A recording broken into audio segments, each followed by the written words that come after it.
Good evening, Raptors fans. I am your co-host, Aiden Moss. Oren Weisfeld's with us.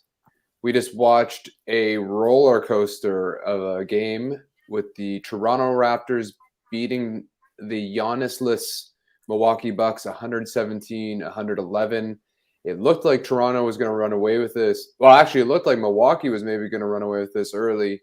Then it looked like Toronto was going to pull away, and then we had 3 minutes of pretty crud basketball, all things considered, and it got a little tighter than one thought it was going to. Oren, how are you doing, my friend? Happy New Year. Happy New Year. I think we've talked since the New Year. Oh, we have? We Oh, talked about that's right, with Sahal.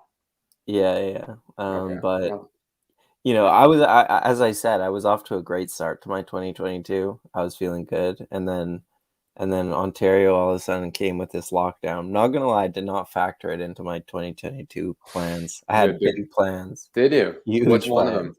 No, nothing. I actually didn't ruin any of my plans. I honestly just thought like the province was like past the point of lockdowns, not saying like it should be or shouldn't be.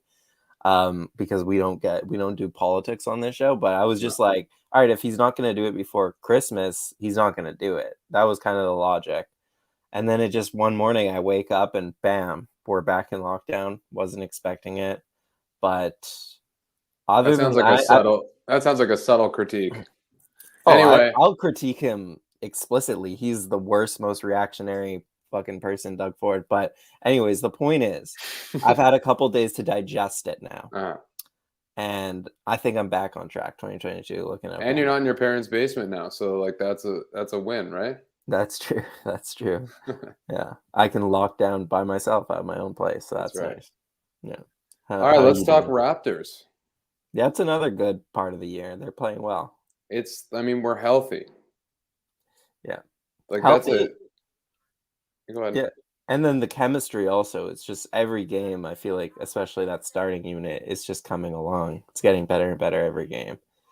Yeah. Yeah, go for it. I mean, that's a good way to start because it didn't look like that early. Right? Like and the chemistry just looked, well, I mean, it was an energy thing, but like they didn't look in sync. There wasn't really any kind of flow.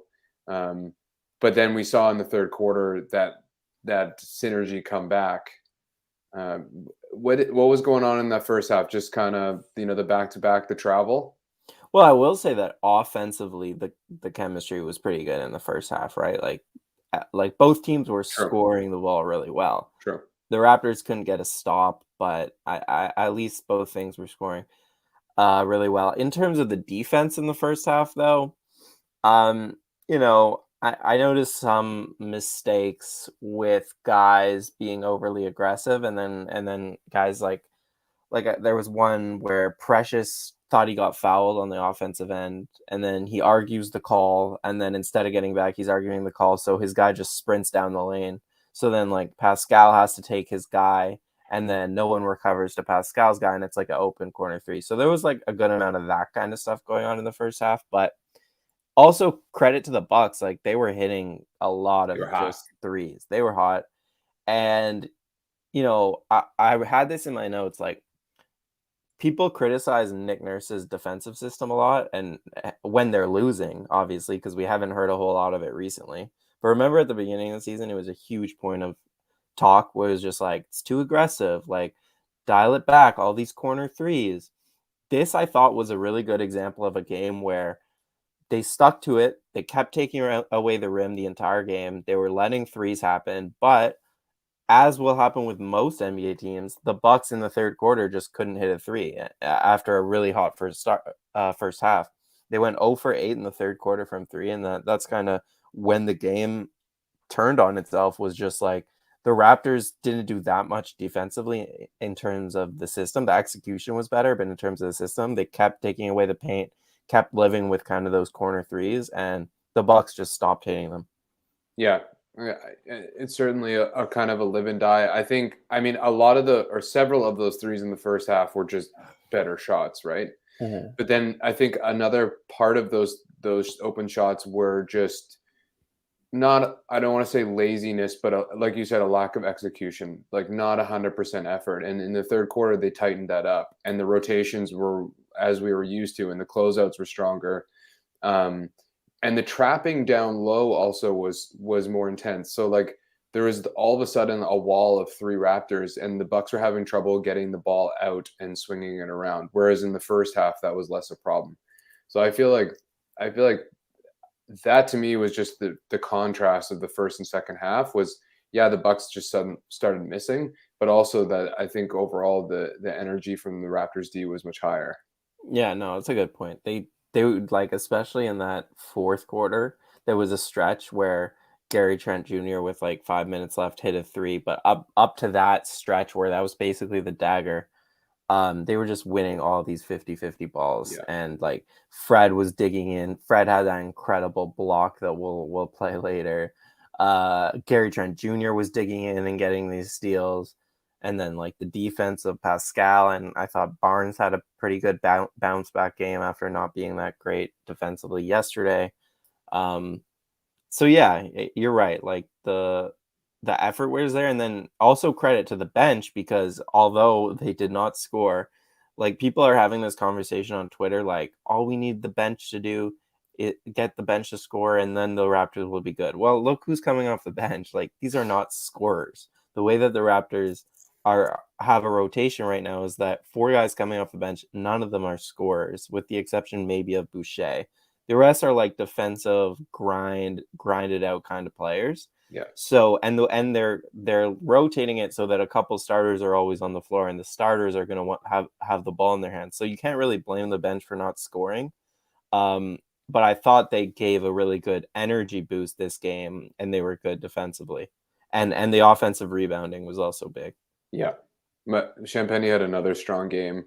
Precious is hilarious. Like I was on Twitter trying to find a GIF of like showing what the hoop probably looks to Precious. Like it's gotten to the point now where it almost looks Yip like he's horrible around the rim. He's rushing now. He's like you can see he's kind of almost doubting himself, but then he steps into a three, and this was the problem early on. I complained about this with Boucher, is like young guys, when they're not scoring on the offensive end, give up on the defensive end, or they're not as locked in. They're not working as hard, and it doesn't.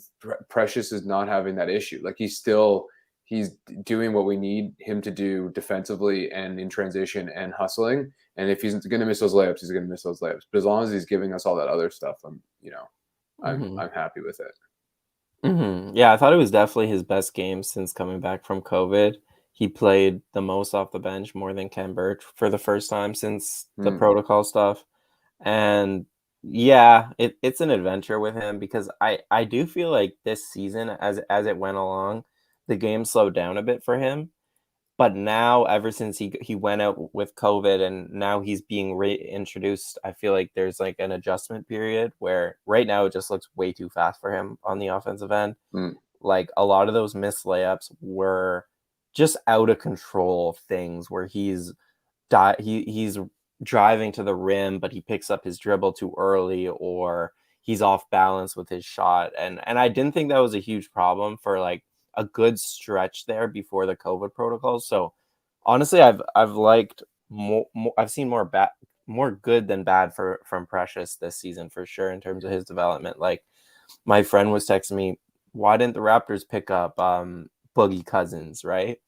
And it's like, well, if you pick up Boogie Cousins, then Achiuwa and Birch, one of those guys is not playing, and it's like this is ultimately about developing those guys. Yeah, and Precious has toned down those like transition, keep it to himself. Although yesterday he had one possession where he tried to ISO attack twice. Yeah, that was bad. Like that was really bad. And then he had another one in garbage minutes where he was the only guy on the floor that his regular rotation, and he tried to go coast to coast and just flummoxed it. So like there's still those aspects of his game that are kind of frustrating, but overall he's been playing a lot better. Yeah, for sure. Who do you want to talk about next? Pascal. Okay, let's do it, my man. Play the tape. But yeah, I think he was like I said this last game that he's probably playing the best basketball of his career right now. And this stretch is just keeps going and each game is getting kind of better from him. Like he talked about when he first came in this year, like how his teammates like he had this one comment is like they don't know who I am, like they don't know what I'm capable of, right?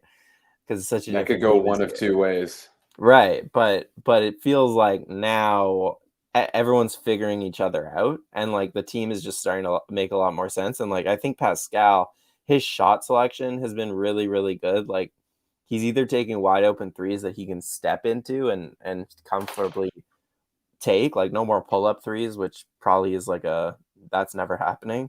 Yeah. And other than that, he's taking like the comfortable pull up mid range shots that he's now comfortable with, or he's getting to the rim or these floaters, but it's all coming within the flow and it's all coming when he's being defended one-on-one, when he knows Totally. that he can get a shot. As soon as the second defender comes off, like he had a really nice post up on Jordan Nwora Oof. where he's just waiting Yeah. for someone to either come or Nwora to get on the right side of his hip because he's worried that someone will come and then he spins to the left side.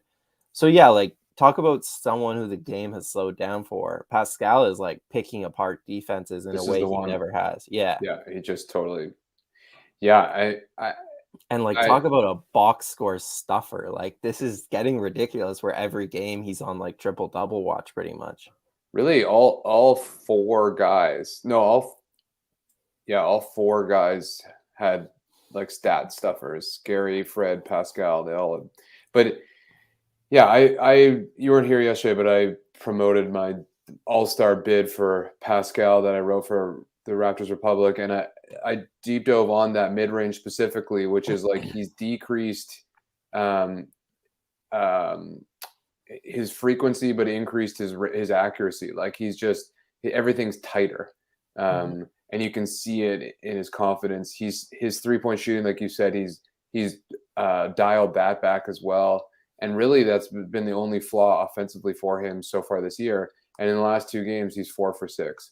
So if he can hit that spot up, it's just like everything else is gonna open up even further for him. And he's not missing those at rim attacks anymore, although he had a couple of misses tonight. When you watch him attack, you're more confident than ever that he's going to hit those. And that mid range game is like it's starting to become on lockdown. Like they're just darts every time. Yeah. Yeah, I'm glad you wrote that piece. People should go check it out on Raptors Republic because I think that he does have a chance. Like we got another month or so. Coaches vote, I think, at the end of January for the reserves. So that's a good amount of time for him to strengthen his case. And like this run has been pretty crazy. I'm not saying like I don't know if he can do this, but if he can replicate the numbers he's putting up right now with the winning over the next month, then I think that's like a very legitimate all-star case, regardless of the 17 games or whatever that he missed to open the season. And you look at like the way that the field goals were distributed today among the starting lineup, and I mean, I think that's kind of where we're going to land this season, to be honest. Like, and I'm not saying it's necessarily right. Like Scotty, you kind of hope that he has more than 6 shots a game, but he just the type of player he is, he's not going to be aggressive. And if he's not going to be aggressive, like the system isn't going to go to him Yeah. this year. So I think like Pascal being the number one option obviously kind of makes sense. And then the two backcourt guys, they're going to put up a lot of shots because you need their spacing and you need their self-creation. And then OG is kind of right behind them, and then Barnes is going to be the 5th option. And so I thought it made sense. And I'm just double checking, but the first 5 buckets were all 5 players of the starting lineup, and it's like that. And it's kind of like a microcosm. We talked about yesterday, kind of the hierarchy shaking out about who's like the go-to scorer, and then down that kind of that organizational chart. But the fact, like, that's where this team is going to surge is that we have that offensive diversity. I think like we're still, and we talked about this yesterday as well, is like, how do you incorporate OG? How do you incorporate Scotty as those third and fourth options? OG had like another super quiet 20-point night. Like I looked at the box for like 20 points. How's that possible? Like you don't really notice it. And that's good. That's what kind of you want OG to be about, is that supplementary scoring. I think it is an issue that Scotty's only getting 6 buckets. I think he's impactful whether he's scoring and taking shots or not. But I think like if we want to get to that next level with this team, especially with the bench that you described, like we're going to need Scotty to be kind of like a volume scorer with the second unit. Yeah. No, I agree with you there. That's when he needs to assert himself. Is like the way they're doing it is taking him out early for Khem and then putting him back in with mostly reserves. Yeah. And that's when he needs to be a more aggressive scoring the ball. And I agree, for the team to go to the next level, he will have to be way more of like an offensive threat. But I also think at this point in his career, in his first year, like he's already doing so much for a rookie. I'm okay with him not taking a bunch of shots every night, I guess. Yeah.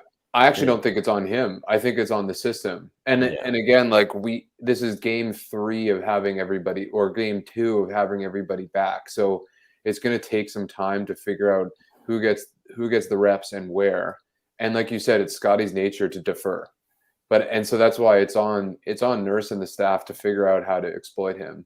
Or but like use him to But I think that they're using him fine. Like even Fred talked about it last night, how Scotty is kind of playing with the starting unit like the Marcus Gasol role, where he is the 5th option, but he'll have the ball at the top of the key a lot, and he'll just kind of see what the defense is doing from there and pick defenses apart from there. And like he's a facilitator. And you look at the offense of this team, they're like a top 10 offense now, the Raptors. So it's hard for me to criticize the way that the system is running when you would not expect this team to be a top 10 offense, considering the personnel. So yeah, like I definitely think long-term Scotty has to be like eventually the number 1, 2 option, but I'm okay with them slow playing it, I guess. And just kind of, because that would kind of take them changing a lot, if he were all of a sudden to be putting up 20 shots a night,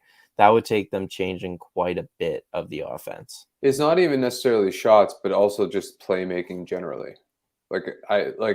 I think, to me, I guess this is a larger question, is, although we did have 32 points in the paint, but is this sustainable? Like the way we're scoring, the way we're winning games, is this like a sustainable like style, or is it kind of fool's gold? And I ask that because, like Freddie's on fire. Pascal's like been, smoking hot from the mid range. And like inevitably not everybody's going to be firing on all cylinders. And it feels like we're eking out these games because everybody's scoring on all, simultaneously. And so like I feel like Scotty is kind of that key to sustain this offensive engine like throughout the season. That's all. Right. Yeah, no, I don't know. Like I don't think it's fool's gold. I think right now there is room. Like OG last night had a dud of a game. And they scored enough. Tonight Scotty only scored 6 points and they scored enough.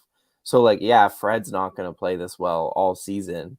He's not going to shoot the way he's been shooting it, but I think there's enough skill to make up for 1 or 2 guys having an off night. But like that, with that being said, that means someone has to be consistent every night. And like Siakam is doing it right now. So that's kind of the hope, I guess, is that he just continues to do it. Yeah. But I understand if you're skeptical because he has been inconsistent past couple years. So what he's doing right now isn't necessarily what he's been doing before. Yeah, so I don't know. Yeah. I mean, time will tell. And as of right now, it's great. I'm just saying, I just think that like that's kind of something I would keep my eye on, is how we utilize Scotty, because we've seen what happens when we do increase his usage.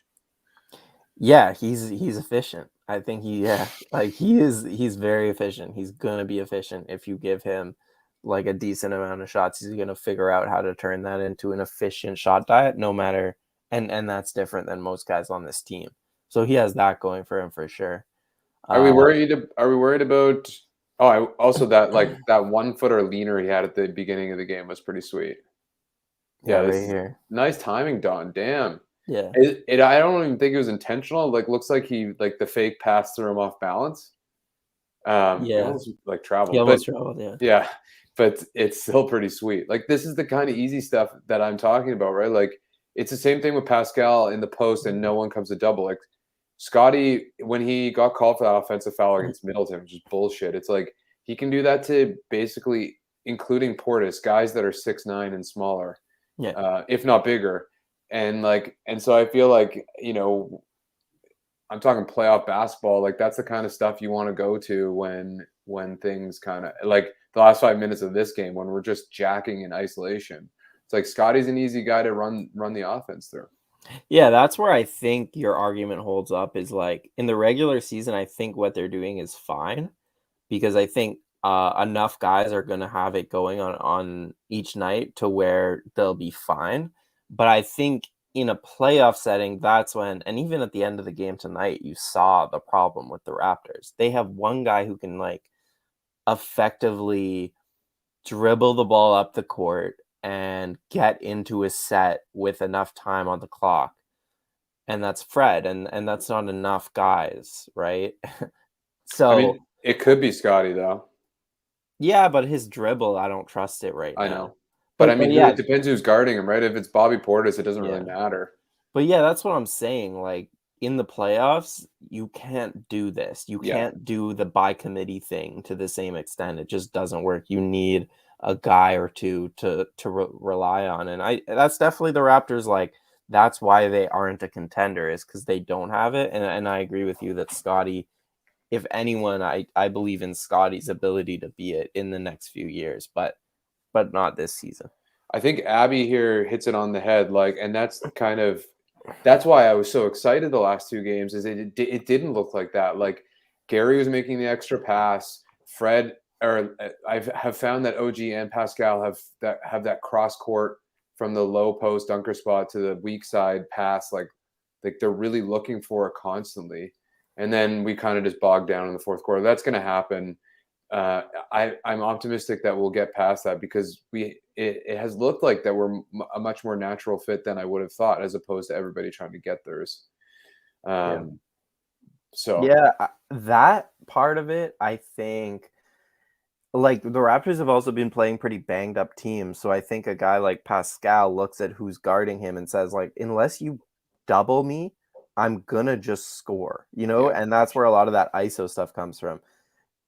And I think it's worked because he does score and then they double him and then he picks them apart. yeah. So that's why I think it has looked a bit ISO heavy, but I think it's because they see mismatches all over the court and they go to them and they Best just thing, yeah. Gary sees only mismatches.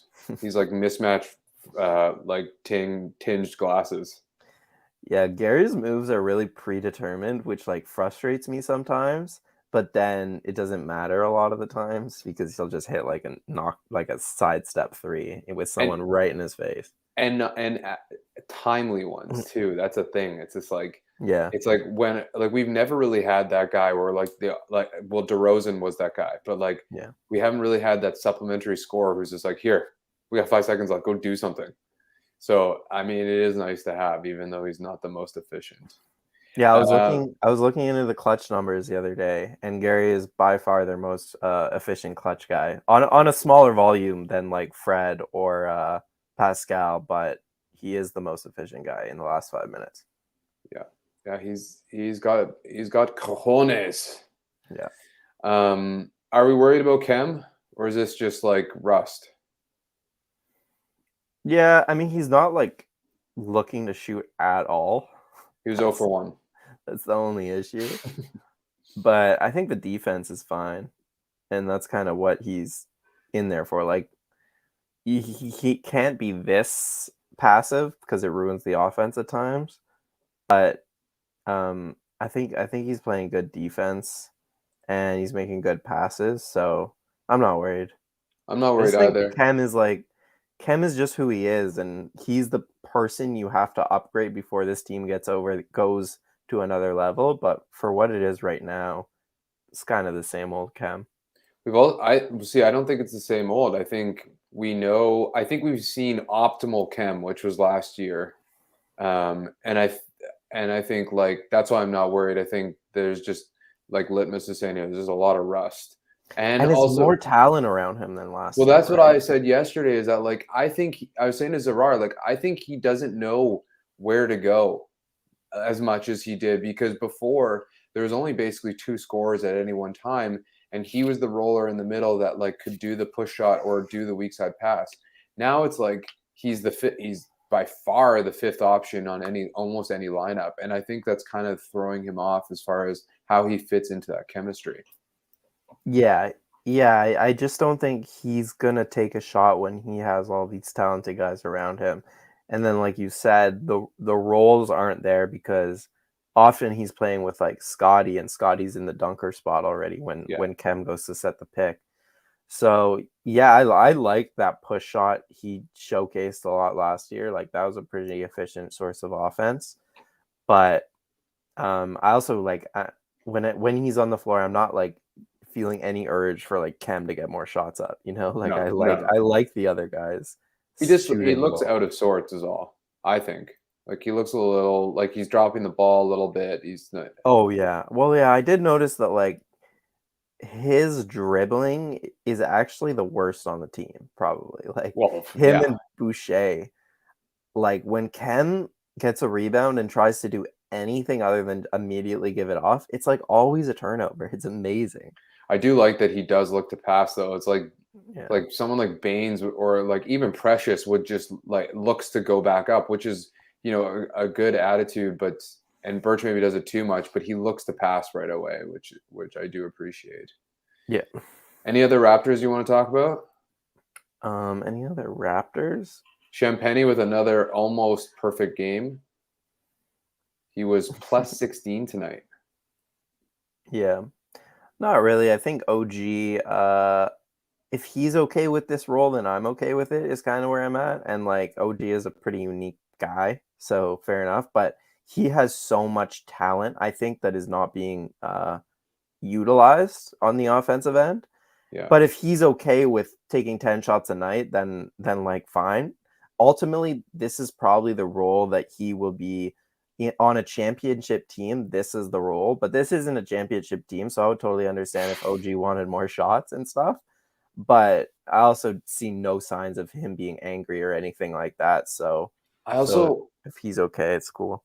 I only think I only think that OG and pass. I only think Fred has hit his ceiling or is around his ceiling.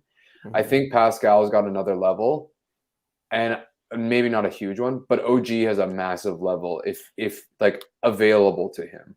Yeah. It's just a question if he gets there, and then if he does get there, maybe he can be the number two guy on a championship team. Maybe. Yeah. But I mean, right now, I think you're right. He's rightfully slotted in the third spot. His ISO is not tight enough to warrant more reps at this point. I don't think. Yeah, and Samson wrote about this on Raptors Republic. He's also been just too reliant on the pull-up jumper, Mm, which like is something he only became comfortable taking this year right. on high volume, but it's not considering who he is, like the strong person that he is and his ability to get downhill. It's not an efficient shot for him compared to just either getting to the rim, obviously, or like at least getting into the paint and then passing out. Yeah. No, he's most effective right now on that weak side pass that we just saw, where like the defense is rotating at him and he's doing this, or he's attacking off of a shifting defense. Like he's so nasty when a defense is out of position. He's like a running back through a shifting like offensive line or defense. Like Yeah. he punches those holes so well. Yeah, and I think he's also become a really good post player, but because they have three other good post players, he doesn't really get to like play in that area as much as he might on other teams. Yeah. But when like he only gets a couple a game, but he's very efficient in that area. Yeah. Should we do Taxman? Someone called for Sure. taxman, so might as well get it over with. Who called for the taxman? Do you have your taxman of the night? Yeah, I would go with Pascal. I just think 6 assists, 3 steals, a block, 5 rebounds, 13 for 23 points, plus 11. You know, I think like he's not rushing anything right now. He's letting the game come to him, and yet when it does, he's being really efficient. And I don't know. This is kind of what I've been hoping for 2 years now. I've been the guy in the friend group to be like, no, he's gonna get back to his form. Don't worry. And my friends have just like eaten me up for it over the past like 2 years, year and a half, and it's finally like coming true. Like he's back into the form he was, and that's just a really nice thing to see as someone who, as you can see, got the jersey hanging up there. I'm a big Oh fan. yeah. Yeah. My taxman. So in taxation, you want the like steady, like humorless auditor that comes in, does their job, comes out, boom, everything's fine. So I'm going to go with OG. He was 6 for 10 for field goals, 4 for 7 from 3, 6 for 8 from free throws.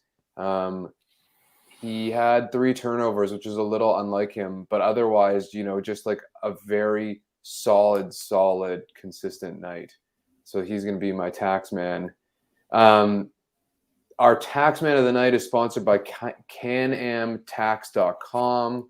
They're a full service small business accounting and tax firm with an experienced and friendly staff that can help you navigate a Drew Holiday led full court press. They also provide personal tax preparation and can recover the refunds that you're entitled to. Don't leave that money on the table. If you have questions about your personal tax, reach out to them. They'd be happy to help you out. You can check their Google reviews. I'm sure they're all great. And then you can visit them at www.canamtax.com if you want to. Breaking news, the viewers have already noted it, that DeMarcus Cousins has been waived by the Milwaukee Bucks. Are you surprised by that? So I am surprised just because he is their replacement for Brook Lopez, and I don't know who is gonna step in to the Brook Lopez spot if it's not him. But at the same time, like DeMarcus Cousins was never gonna play in the playoffs for them. No. Like he has no lift, he has no legs. He's still a good offensive player, but defensively, as Raptors fans saw against the Warriors in the finals, defensively, DeMarcus Cousins is just he has had so many injuries in his career and he was already not like a great defensive player that I don't know if he'll ever be able to contribute on the defensive end to a winning team. But I'm surprised at the timing, I guess, unless I guess trade deadline they want some more flexibility. So we'll see what they do. It is disheartening when you play that well and you basically, for a while, he bailed them out of that game, and then you get cut. It's just like, what do I got to do? I think Sandro played really well. Memukelashvili. I'm probably pronouncing it wrong. I think he played really well. He was all over the place, man. I would be interested to see his deflections. He seemed to be everywhere. They also got Luke Cornett deep on that pine, man. They pull him out and let him run on the court for a while. But I am surprised unless they have somebody in mind that they're thinking of grabbing. Yeah, Jordan Nwora also played really well. Very well. Who is a teammate of Precious Achiuwa's on the Nigerian team this summer. So look That out Nigerian for that. team is going to be real good in like 3 years. Exactly. Keep an eye on Gabe Vincent.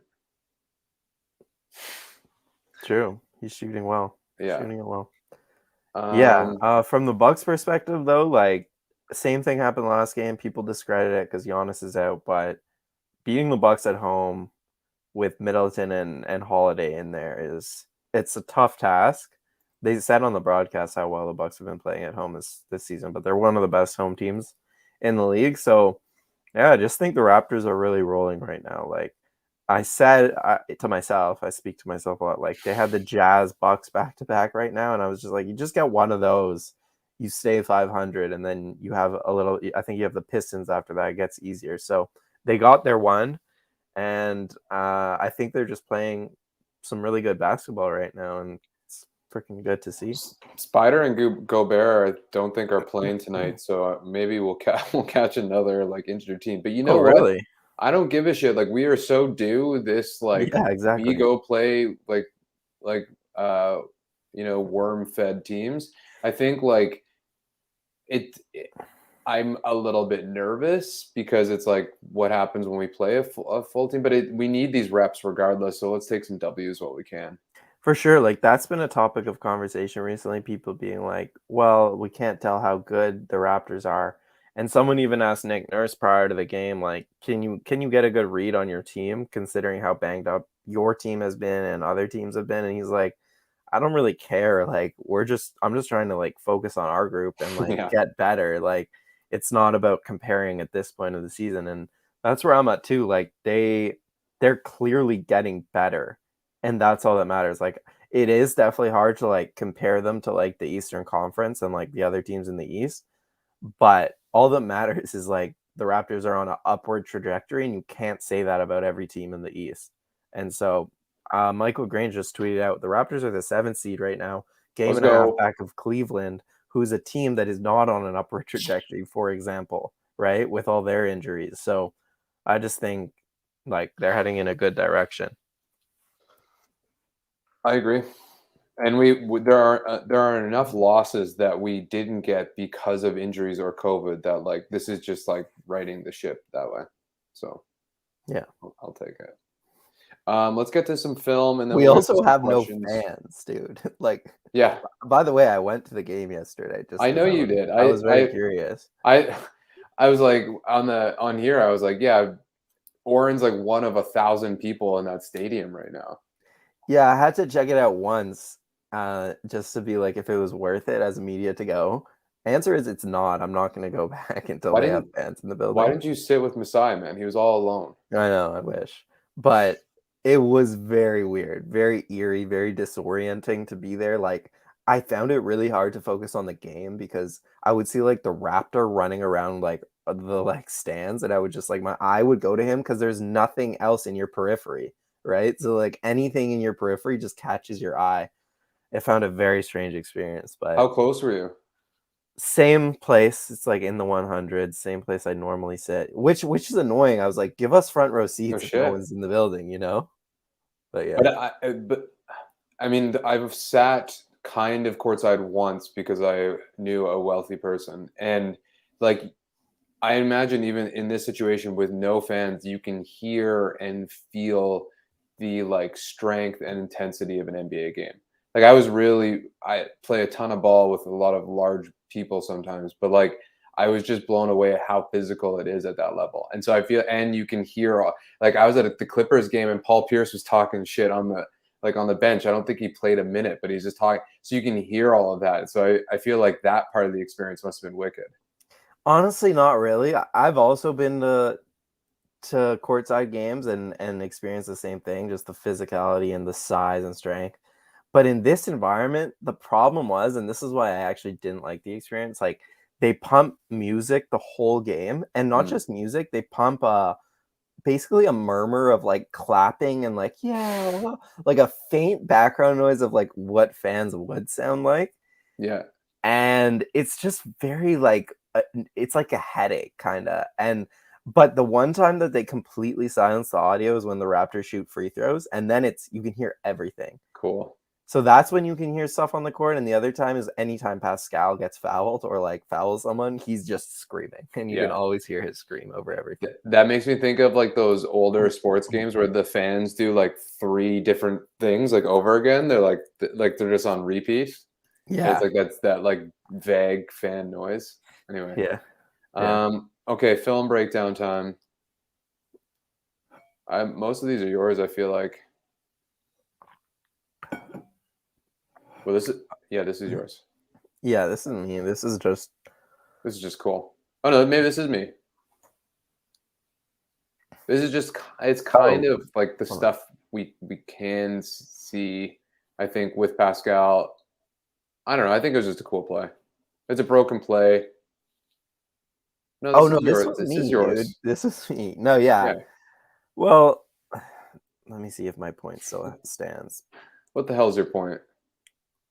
Yeah, my point was actually going to be that Scotty is like this is why he's a good fifth option, because like he has a really good knack for spacing, and like Mhm. he sees that Pascal is going to drive into kind of where Pascal likes to drive from that post up, which is the middle of the paint, and then where he would have that floater. So Scotty gets out of the way, and then the Bucks, I don't know what they're doing, but the point is that Scotty gets himself into a position where Pascal can find him. Pascal makes a nice pass, and then it's just good two-man game. I also want to highlight that despite Pascal's increased volume, he's been working the board so hard. Yeah. Like he goes way out of his way to get that ball. Well, that's And been huge for them, yeah, because this starting lineup for most of the season was comically bad on the boards, yeah, and this stretch they've actually been decent. And yeah. yeah, it's mostly him. And to your point about Scotty's positioning, like it helps that he has the court vision he has because he knows where to put himself when he doesn't have the ball.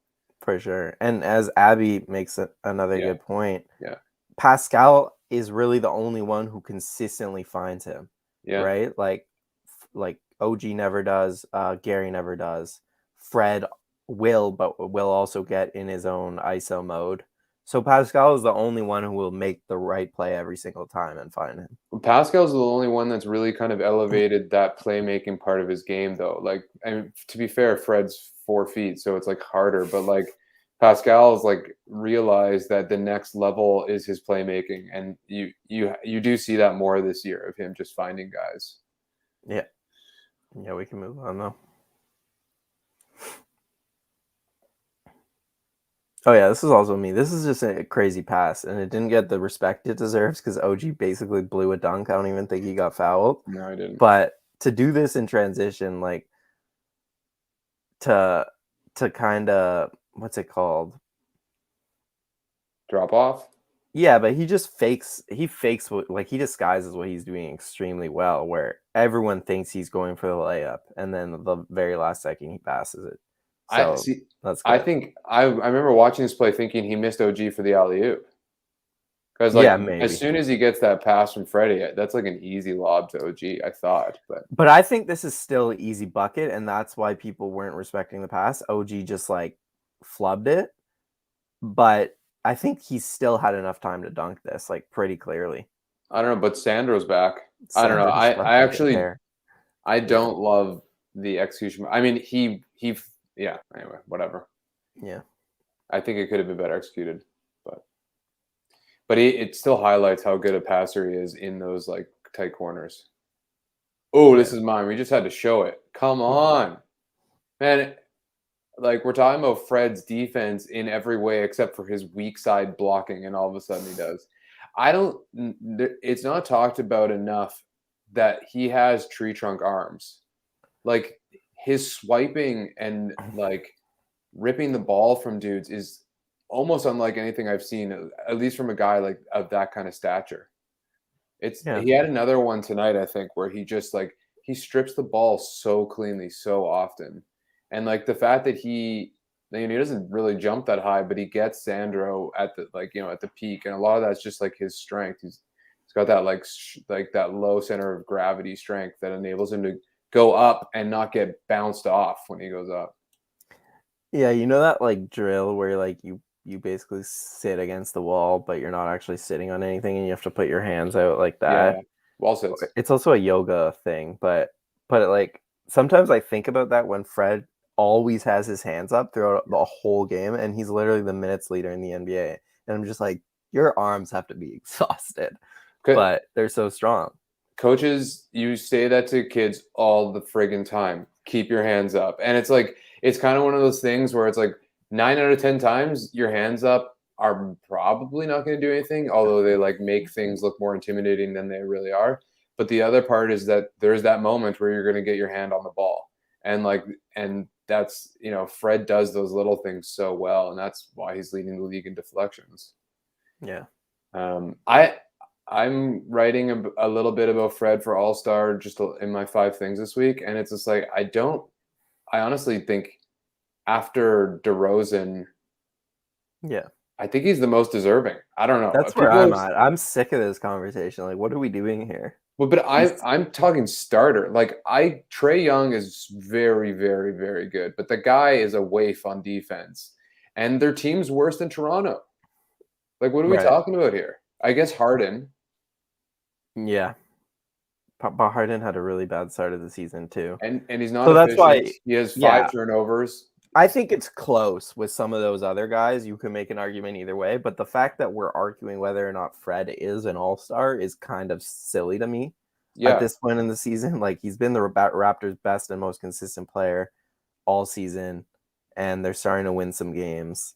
And even if they weren't, he's been like a top 5 analytics player.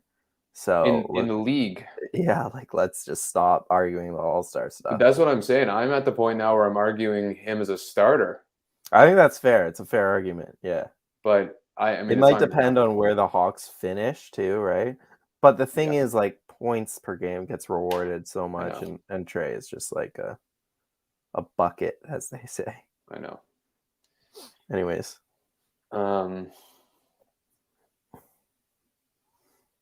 This you? No. This me? Oh, no, this was. Oh, why did I ask for this one? Oh, I think I wanted. Yeah, you can't really see it, but I think it's Khem keeps the play alive and hits it to Fred. And like, the Raptors are a really good offensive rebounding team, and I just wanted to highlight like why. It's a lot of it is not necessarily clean grabs, but tip outs, and then the guys on the perimeter like Fred are waiting for those tip outs. They're not just running back right away. They're waiting for the tip out, and then that creates looks like this. Yeah. I think Zarar talked about this yesterday about like transition defense. Also, like, the Raptors are able to kind of do both, where they're like poking and prodding on the offensive boards, but then also able to kind of like retreat and retract into their into their defensive sets, which is like part of this whole scheme with these long athletic dudes. Also, I talk about this every time, but Champagne's knack around the rim, around the dunker spot is insane. Like, he's another guy who knows positionally where to be to optimize what he can do, which is 2 things: corner threes and like finishing in and around the rim. Yeah, he's probably best as like a 5 on offense, right? Like, think about like Bruce Brown or like GP2. Like, that's his role. Yeah. I think in an ideal offense is like a pick and roll guy, and then he can either shoot a floater or get all the way to the rim. But since he plays with so many centers, he's just kind of left in the dunker spot. But yeah, he has really good hands, so I think there's more there. Incredible hands and incredible finish. Yeah. He has so many of these little like little putbacks. Okay, let's go to questions. Preguntas. I wanted to go with Phoenix's first. Is Pascal getting an all-star spot? Is basically the question. I feel like we just hit that one. It'll depend on what he does for the next month, right? Because he did miss a lot of time. I think that's the one knock on him. Okay, well, let's say it stops today. He's got 21 games played, which is probably enough in COVID time. I think it's a shaky case just because of the games played. I would take, like, I value games played a lot and winning, and so I think between those 2 things, like, he's missed a lot. But if he plays for the rest of the month, then it's no longer like that much of an issue. Assume games played don't matter. Then yeah, for sure. Yeah. I mean, because I think there's enough forwards who contend with him who are like around that ballpark with games played. Like, I listed in the article, like, there's Miles Bridges, there's Collins, there's Sabonis, there's Middleton, and Jaylen Brown or Jason Tatum. One of them is going to make it, and the other one's going to kind of contend. Like Jimmy Butler's a lock for sure.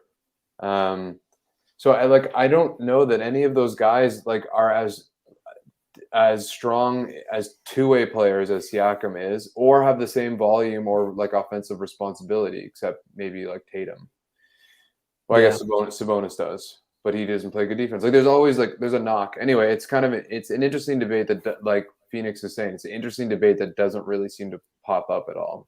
Yeah, and like I said, I value games and winning. So Brown is out. He's only played 23 games, so that's not enough more than Siakam. And Sabonis is out because Sabonis' team has lost more game than OKC. And Atlanta, like Collins is good. He's playing very well, but again, like they're not running the offense through Collins. They're running it through Trey. Whereas like Toronto, it's Siakam.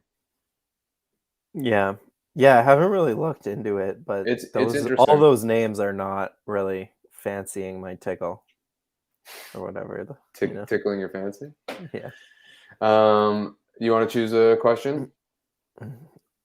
What's our ceiling this season? Yeah, I like all the starred ones, but I think the 5 seed, yeah, because I look at or the 6 seed. I mean, I look at Brooklyn, Milwaukee, and then Miami, Chicago.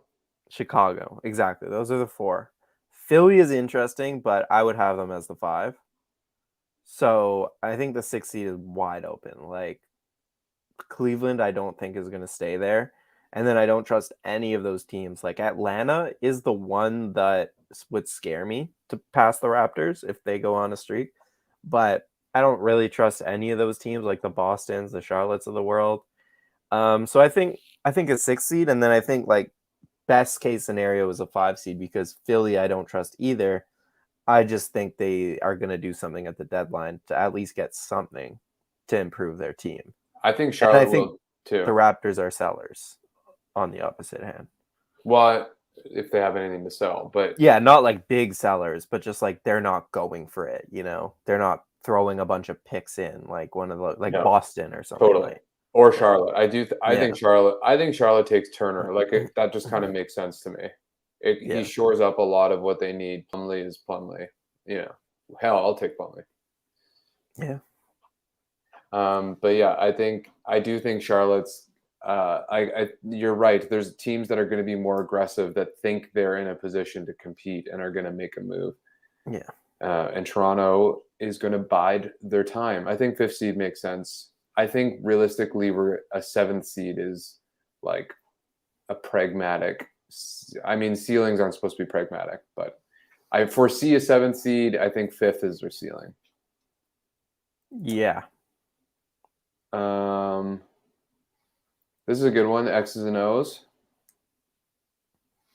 Yeah, we talked about it a little bit, just in the sense that Barnes is a guy who finds open pockets of the floor, and Siakam's a guy who makes the right read every time rather than looking for his own shot or predetermining anything, like Gary Trent Jr., for example, does quite a bit. So I think that kind of just works out to them finding each other quite a bit, because Barnes is also kind of the same way, actually, where he doesn't predetermine and he just reads the floor, and he's even less score heavy than Siakam. So he's always looking for the pass. And then the other area where they're really effective is in transition, where those are your 2 best players in transition. They're both really good playmakers. They're both ball handlers. They can both finish. So I think that's a lethal combination. Yeah. And I think the sweet ass thing about having Barnes, Siakam, and OG is very likely one of the defenders is going to be undersized. Mm-hmm. And so like you can run a lot of 2-man stuff with Barnes and Siakam to find or OG, those 3 to find that mismatch and exploit it. So I think and I like you said, I think there's a natural pairing with Siakam and Barnes, because Barnes as a roller or Siakam as a roller are great passers. And can hit like that nail shot, whereas OG is a little bit more rigid in that role, and it doesn't make as much sense. But It is exciting to watch them. Can we delete this dude? I didn't delete him. The other thing that Siakam has been doing more is rolling to the rim, right? And I think there was one play where he did it with Barnes in the pick and roll, but that's like Barnes can't really handle in the pick and roll yet. But if he tightens that handle, he'll be able to, and then that becomes a really interesting duo because both of them can kind of switch it up, and you never know what's coming. But Siakam just being a more willing screen setter and roller this season has been pretty interesting because he's never really wanted to do that in the past, and he's just turned out to be really good at it. Because obviously he's a short roll passer, he'll make the right read, but he's also just like a lob threat a little bit, and it's so obviously smart. good Like finishing for both of them, it gets them going downhill, and like it elevates especially Scotty, but both of them, like their cerebral capabilities, which they both have. Like it's just like, and especially for our offense late, like I want to just be like spamming pick and rolls with all those different combinations. Yeah, and the other thing it does is puts one of your non-shooters into the action. Yeah, into the action. Yeah. And so the rest of the floor is pretty spaced. Yeah. This is a quick hitter. I'm out on Svi, man. It's hard. I've been out all season, so I've been very in. I mean, I'm not in, but like a little in. I don't mind it as a long-term play. Like, he's pretty young, and if the shot ever becomes like a legitimate weapon, then I like him because he's a decent defender. He does a lot of things decently. But if the shot's not falling, then I just don't see why he's on the floor. The one thing, and we don't maybe need it now as much, is he does get to the rim. And he's like a knife through butter when he like his rip and go is really something else. Like he just finds those straight lines, but then he disappears, or then like he does something silly. He does work hard. I don't know. He is young, and I would rather be giving him reps than like some other guys, I suppose. But if you really think about it, I don't know if you would say that because Utah is the kind of guy he's competing for minutes for. That's true. And I would rather Utah get the minutes. But maybe post-trade deadline things are more open if Boucher is gone and stuff like that. Ooh. Yeah. That would be the next question. Yeah, I was also texting my friend about this. We've talked about this a lot on the show. I know. I wasn't going to bring it up, but then you said Boucher trade deadline, so then I thought.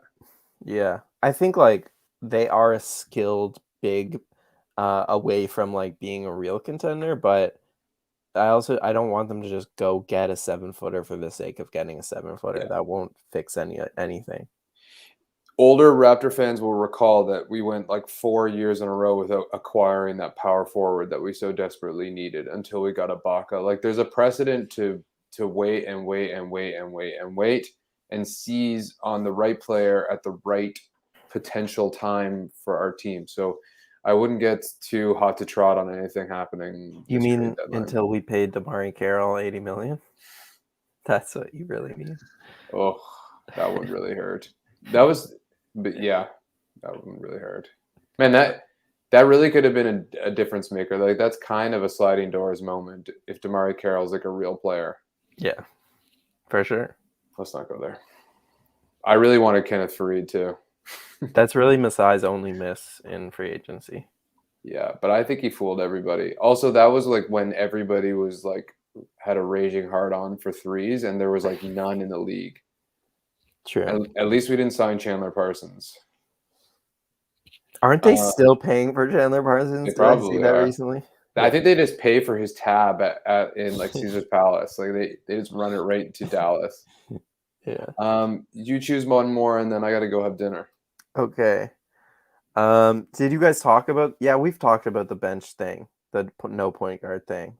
Yeah, we talked about that earlier a little bit, and we talked about it last time I was on. So, just like this idea that both of these things can't be true, I would argue is like the opposite. Like making the playoffs and like getting bounced by like Brooklyn in the first round is like a very significant development step that people seem to miss, and people seem to say, why wouldn't we tank when we're just going to get shit on by KD in the first round? It's like, it's important that Scotty Barnes gets shit on by KD in the first round because he'll learn from that experience, right? Yeah.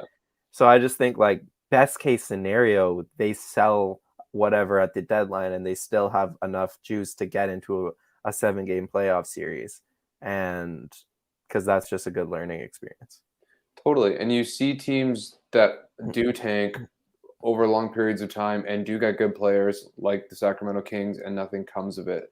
And they're like, I was listening to Zach Lowe, I think, and he was talking about like the Warriors losing to the Spurs, and I was actually at one of those games. I was bumming around Southern United States, and San Antonio beat them, but that was kind of like a coming out like party for Golden State. And it's like you go through those reps, you take your losses, you learn what playoff basketball is all about. Like they talked about Serge Ibaka when he was in Toronto about how much of a professional he was, and how he and Kawhi and I think Masai talked about Kawhi in that GQ article as well, about like how he showed them what it's like to be a professional and how important the playoffs are versus the season. So like all that shit matters, and you can do both at the same time.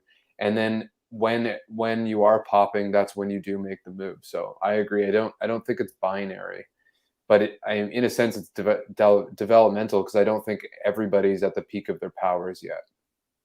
Right. Yeah, and you always see every single team that doesn't have LeBron James on it.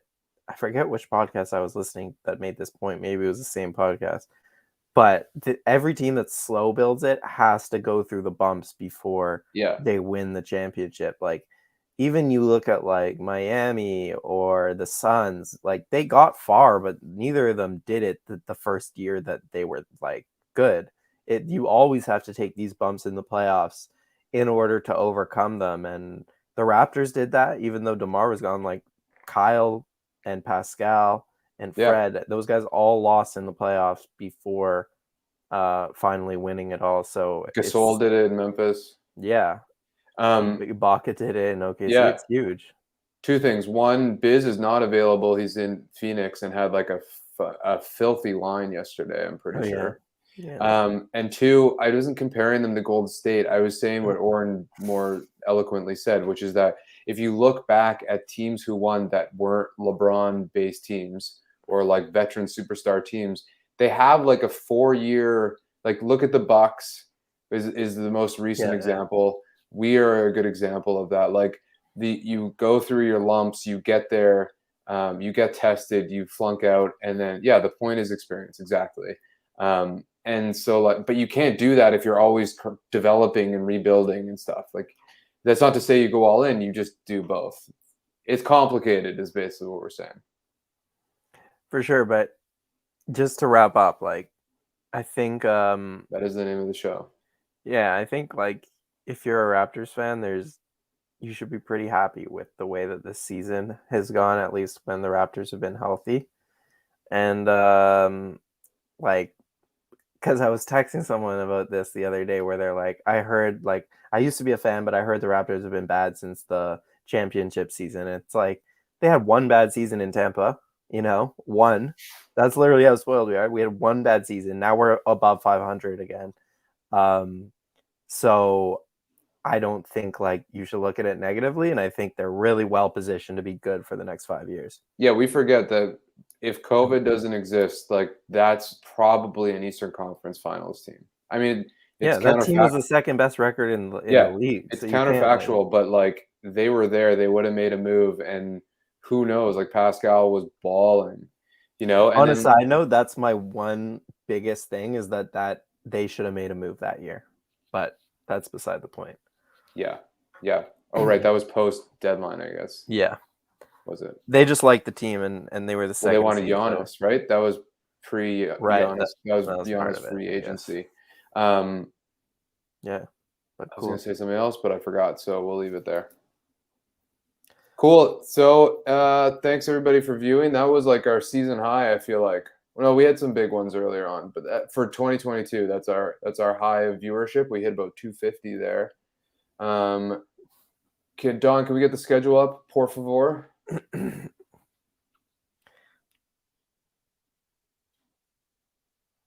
Here we go. It's like we good, are bad. At home for 3 games: Utah, and New Orleans, and Phoenix. So we got some work to do. I'm not sure on Gobert and Spider's health on Friday. One thing I'll say about being home is that I think it's more disadvantageous to the away team because it's so weird for them, and the Raptors are kind of used to it. True. Yeah. Very true. But at the same time, I was thinking, I'm like, the more away games we can get while we have no fans, the better, because it just sucks for everybody. Well, if you scroll down, they're about to go on a pretty lengthy road trip for at least a week after. Yeah, see. On that 3-game homestand, give me a prediction on wins, losses. All right, we're beating the Pelicans, and then I'll say 2-1. Against JBs, he's not going to have his vengeance game. You know what I want to say? I was going to say off air, but I'll say it on air for anybody who likes to dabble in the gambling. The COVID injury stuff is such an arbitrage. Like, the Raptors were not favored in this game. They were plus 135. To me, that's insane. It's like the Bucks are missing their superstar player and like 3 role players. We have our full team and we're not favored. Like, I feel like the gambling sites are having problems properly pegging teams based on who they're missing at what time. So probably, and then there's also the anti-Canada bias where the Raptors are always just not. Yeah, man, they were respected the way. I think they were minus 6.5 against the Spurs last night. I hammered that so hard. Like, obviously we were going to smoke them. No Murray. Yeah. So word to the wise. And then you can tip us after when you win a bunch of money. And the a couple other betting ones is Pascal rebounds. He keeps going over on that one. I don't think he did today though, but in general, he's been going over on the rebounds. Amit was tracking Scotty Barnes' threes, and it was like at the beginning. It was like 0.5. Yeah, and he was hitting one every game. Yeah, that's fun. We should have a betting segment. Yeah. We got to get sponsored by a betting company. Yeah, or we'll take all the tips we get in this, and then we'll double down on it. Mm-hmm. All right. Good night, friends. Don, our producer, Don Yang, thanks a lot, dude. Much appreciated. Thanks, everybody, for staying up with us. And we'll see you Friday. Oren, take care. You got anything to plug? No. Not really. Tomorrow I'll have a piece on Complex about my experience in an empty stadium if people are curious about what that's like. But yeah. Cool. I am curious about that. I will have 5 things I dig and don't dig on Friday. You can check that out on raptorsrepublic.com. Good night, everybody. Night. Oh, shit. I don't know how to do that.